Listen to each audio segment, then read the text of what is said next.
जी हाँ दोस्तों, आखिर बीजेपी और संघ की वो कौन सी मुहिम थी जिसमें हाई कोर्ट के फैसले के खिलाफ थलपति विजय ने सुप्रीम कोर्ट में चुनौती देकर बीजेपी और संघ से जुड़े लोगों को बड़ा झटका दिया है। आखिर क्यों इस फैसले के बाद मुस्लिमों में जश्न की खबर है। स्वागत है आप सभी का। आप देख रहे हैं द राजनीति का विशेष सेगमेंट खबर और विश्लेषण। मैं हूं जब्बार खान। दोस्तों, थोड़ी ही देर पहले जबकि सुप्रीम कोर्ट ने काशी, मथुरा और ज्ञानवापी के मामले पर हिंदू और मुस्लिम दोनों पक्षों को आपसी समझौते से हल करने की बात कह करके एक नया विवाद शुरू कर दिया, तो उसी बीच में दूसरी तरफ सुप्रीम कोर्ट ने एक ऐसा फैसला दिया जिस फैसले में थलपति विजय ने मुस्लिमों के लिए एक बड़ा स्टेप लिया है, जिस फैसले को बीजेपी और संघ के खिलाफ माना जा रहा है। दरअसल दोस्तों, थलपति विजय ने सीएम बनने से पहले ही अपने घोषणा पत्र में, रैलियों में ऐलान कर दिया था कि जो उनकी सरकार जब आई तो वो अपने राज्य में बीजेपी दक्षिणपंथियों के उस एजेंडे को चलने नहीं देंगे जिसमें हिंदू मुस्लिम की जाती है। उसके खिलाफ में सख्त कदम उठाया जाएगा। अपने प्रदेश में हिंदू मुस्लिम नहीं होने देंगे, सबके साथ समान बर्ताव, मुस्लिमों के साथ पक्षपात नहीं होने देंगे। इसीलिए थलपति विजय ने हाई कोर्ट के एक फैसले को सुप्रीम कोर्ट में चुनौती देकर मुस्लिम पक्ष के लिए एक तरीके से बड़ा कदम उठाया। दोस्तों, दरअसल मद्रास हाई कोर्ट के फैसले के खिलाफ में सुप्रीम कोर्ट जाकर के थलपति विजय ने उस फैसले को न सिर्फ स्टे कराया, रुकवाया, बल्कि एक नई तरीके की एक नई बहस को भी जन्म दे दिया। दोस्तों, सुप्रीम कोर्ट ने मद्रास हाई कोर्ट के उस फैसले को पलट दिया या उस पर स्टे कर दिया फिलहाल, जिस फैसले के लिए बीजेपी और संघ से जुड़े हुए लोग काफी दिनों से लगे हुए थे। अब उनके लिए एक बड़ा झटका है। सबसे पहले आपको खबर का एक हिस्सा बताते हैं, उसके बाद में मेन खबर पर आता हूं। दोस्तों, तमिलनाडु में गौहत्या पर पूर्ण पाबंदी लगवाने वाले बीजेपी संघ की मुहिम, जिसे मद्रास हाई कोर्ट ने सहमति दी थी, उस आदेश को सुप्रीम कोर्ट ले गए थलपति विजय। अभी सुप्रीम कोर्ट ने थोड़ी देर पहले मद्रास हाई कोर्ट के उस फैसले पर रोक लगा दी। थलपति सरकार ने उस आदेश के खिलाफ सुप्रीम कोर्ट में चुनौती देते हुए फैसला रद्द करने की अपील की थी, जिसे सुप्रीम कोर्ट ने माना।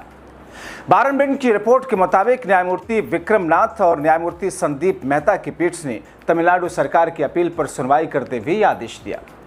तमिलनाडु सरकार ने सुप्रीम कोर्ट में यह दलील दी थी कि मूल याचिका केवल बकरीद के मौके पर वैध बूचड़खानों के बाहर गाय और बछड़ों के कथित बलि के मुद्दे पर सीमित था, यानी कि उसी को लेकर के सिर्फ ये याचिका थी। मगर भाजपा और संघ की मुहिम वाली याचिका पर मद्रास हाई कोर्ट की खंडपीठ ने इस मामले से आगे बढ़ते हुए पूरे राज्य में गायों की हत्या पर पूर्ण प्रतिबंध लगाने का निर्देश दे दिया, जो याचिका के दायरे से बाहर और कानून के मुताबिक नहीं है। आपको बताएं कि मद्रास हाई कोर्ट ने 27 मई को दिए अपने आदेश में संविधान के अनुच्छेद 48 और 1976 में तमिलनाडु सरकार द्वारा जारी गौहत्या निषेध संबंधी आदेश का हवाला देते हुए राज्य सरकार को निर्देश दिया था कि बकरीद सहित किसी भी दिन गाय और बछड़ों की हत्या न होने दी जाए। अब सुप्रीम कोर्ट के ताज़ा आदेश के बाद फिलहाल हाई कोर्ट का निर्देश प्रभावी नहीं रहेगा। इस मामले की अगली सुनवाई में सर्वोच्च न्यायालय यह तय करेगा कि मद्रास हाई कोर्ट का आदेश कानून और संविधान के अनुरूप था या कतई नहीं। दरअसल कुछ भाजपाई और संघी बकरीद के मौके पर खुले में कुर्बानी करने पर रोक के लिए हाईकोर्ट गए थे, मगर हाईकोर्ट ने उस पर क्या किया था? हाईकोर्ट ने बछड़े आदि के वध पर पूरी तरह बैन कर दिया अपनी तरफ से, जिसे थलपति सुप्रीम कोर्ट ले गए थे। मतलब बछड़े, गाय आदि के वध की पूरी तरह रोक लाने वाले हाईकोर्ट के फैसले को सुप्रीम कोर्ट में चुनौती के बाद अब सुप्रीम कोर्ट ने उस अपील को मान लिया। जबकि दोस्तों, संभल में कुछ हिंदुत्ववादी लोगों ने उस शाही मस्जिद में जाने की इजाज़त के लिए अर्जी लगाई थी, मगर उस निचली अदालत ने क्या किया था? उसके सर्वे का आदेश दे दिया था। इसीलिए दोस्तों, अदालतों और जजेस पर सवाल उठते हैं। और दोस्तों, अदालतों और जजेस पर सवाल उठाने का राइट हमारे देश का संविधान देता है। मौजूदा वक्त में आप देखिए, कई सारे ऐसे एग्जाम्पल हैं। उत्तर प्रदेश का इलाहाबाद हाईकोर्ट का जस्टिस शेखर, जिसने एक ऐसा बयान दिया था कि ये देश बहुसंख्यकों के हिसाब चलेगा, मगर दोस्तों क्या हुआ? उसके खिलाफ कोई कार्रवाई नहीं हुई। अब दोस्तों, इस पूरे मामले में थलपति विजय ने जो कदम उठाया, जाहिर तौर पर यह कदम ये दर्शाता है कि प्रदेश के अंदर उनके यहाँ कम से कम संवैधानिक और लोकतांत्रिक मूल्यों के हिसाब से सभी धर्म, सभी जातियों के लिए समान व्यवहार रहेगा। किसी के खिलाफ द्वेष भावना में बदले की भावना से कोई ऐसी कार्रवाई नहीं करवा सकता है। दोस्तों, सरकार का तर्क यह है कि आदेश तमिलनाडु पशु संरक्षण अधिनियम 1958 के खिलाफ है। तमिलनाडु सरकार का कहना है, मतलब थलपति विजय की सरकार का, कि जहां ये कानून 10 सालों से ज़्यादा उम्र की उन गायों के वध की इजाज़त देता है जिन्हें काम और प्रजनन के लिए आयोग माना गया है, वहीं हाईकोर्ट ने पूरी तरह इस पर रोक लगा दी, जो कानून के दायरे से बाहर है। थलपति विजय सरकार ने यह भी तर्क दिया था कि हाईकोर्ट में दायर मूल याचिका में सिर्फ कोयम्बटूर में बकरीद के दौरान सार्वजनिक जगहों पर वध रोकने की मांग की गई थी। अब दोस्तों, ये भी तर्क दिया गया कि कई हिंदू मंदिरों में भी बलि दी जाती है जानवरों की। इस फैसले का असर बकरीद के अलावा भी उन जगहों पर पड़ेगा। आमतौर पर मुसलमान बकरीद के दौरान स्थानीय नियमों के मुताबिक निजी जगहों पर धार्मिक सभाओं में जानवरों की कुर्बानी देते हैं वहाँ, जबकि तमिलनाडु के कई हिंदू मंदिरों में भी सालाना त्योहारों के दौरान रस्म के तौर पर जानवरों की बलि दी जाती है। और सबसे दिलचस्प बात यह है दोस्तों कि थलपति विजय के सपोर्ट में डीएमके आती हुई दिख रही। वैसे मैंने पिछले अपने शो में आपको बताया था कि किस तौर पर डीएमके अब इंडिया गठबंधन में एक बार फिर से आधिकारिक तौर पर वापसी करती हुई दिखाई दे रही है। वीसीके की पार्टी की तरफ से दिया गया बयान और उस पर कांग्रेस पार्टी के नेताओं की तरफ से दिया गया बयान ये दर्शा रहा है कि मानसून सत्र से पहले पहले एमके स्टालिन इंडिया गठबंधन का आधिकारिक तौर पर हिस्सा होंगे।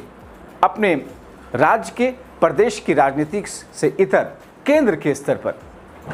अब दोस्तों, जो फैसला सुप्रीम कोर्ट ने दिया है, जाहिर तौर पर उस पर डीएमके पहले से ही थलपति विजय की सरकार के साथ में खड़ी होती नजर आई थी। वो तो यहां तक कह रही थी कि आपने सुप्रीम कोर्ट जाने का समय इतना ज्यादा क्यों लगा दिया।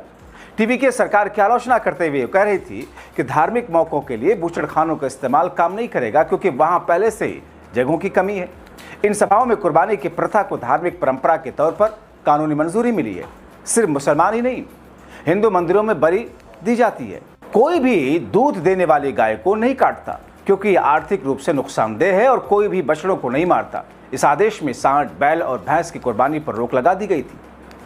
अब दोस्तों, तमिलनाडु की विजय सरकार का कहना है कि मौजूदा कानून, जिसमें तमिलनाडु पशु संरक्षण अधिनियम और बूचड़खानों से जुड़े दूसरे नियम शामिल हैं, पहले से यह तय करते हैं कि जानवरों को कहां और किन शर्तों पर काटा जा सकता है, लेकिन वो पूरी तरीके से रोक नहीं लगाता। सरकार का तर्क है कि हाईकोर्ट का आदेश कानूनी ढांचे की जगह पूरी तरीके से रोक लगाकर न्यायिक कानून बनाने जैसा है। देरी पर हो रही आलोचना का जवाब देते हुए टीवीके कहती है, यानी थलपति विजय कहते हैं कि हमें कानूनी विशेषज्ञों से सलाह लेने के लिए वक्त चाहिए था, इसलिए ज़्यादा लगा। अब दोस्तों, इसी तरीके से एक और मामले में थलपति विजय ने मुस्लिमों के हक लिए एक बड़ा कदम उठाया था, जिसमें भाजपाइयों की शिकायत पर एक शख्स जो कि पहले से हिंदू समाज का था, जिसे ओबीसी का हक मिलता था, उस कोटे में उसको रिजर्वेशन मिल रहा था, लेकिन वो शख्स मुस्लिम हो गया और उसने मुस्लिम में भी उसी पसमानदा तबके में खुद को रखा जिसमें ओबीसी का आरक्षण मिलता है। मगर बीजेपी की शिकायत पर, वहाँ के लोकल हिंदूवादी नेताओं की शिकायत पर तहसीलदार ने उसके कोटे को रोक दिया था। हाईकोर्ट में मामला गया, वहाँ भी वही चीज़ बरकरार रखी गई और उसके बाद थलपति विजय ने उस मुस्लिम शख्स की, हिंदू से मुस्लिम बने हुए शख्स के लिए खड़े होकर सुप्रीम कोर्ट में उसके खिलाफ भी अपील दायर की। अब दोस्तों, जो फैसला इस वक्त सामने आया है सुप्रीम कोर्ट का, उससे इतर थलपति विजय जो कदम उठा रहे हैं, दरअसल जैसे ही कदम आंध्र प्रदेश के अंदर चंद्रबाबू नायडू भी उठाते हैं।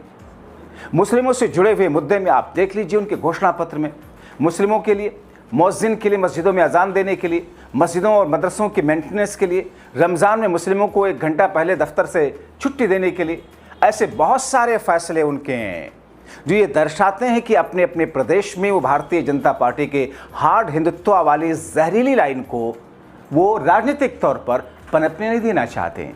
इसीलिए कहा जा रहा है कि चंद्रबाबू नायडू का अपने प्रदेश में किए जाने वो स्टेप, उठाए जाने वाले वो कदम, जिसकी बुनियाद पर सलाह और राहुल गांधी का जो नजरिया है, उन दोनों के मिश्रण से थलपति विजय ने एक बड़ा कदम उठाया। आप क्या सोचते हैं? अपनी राय कमेंट बॉक्स में ज़रूर लिखें।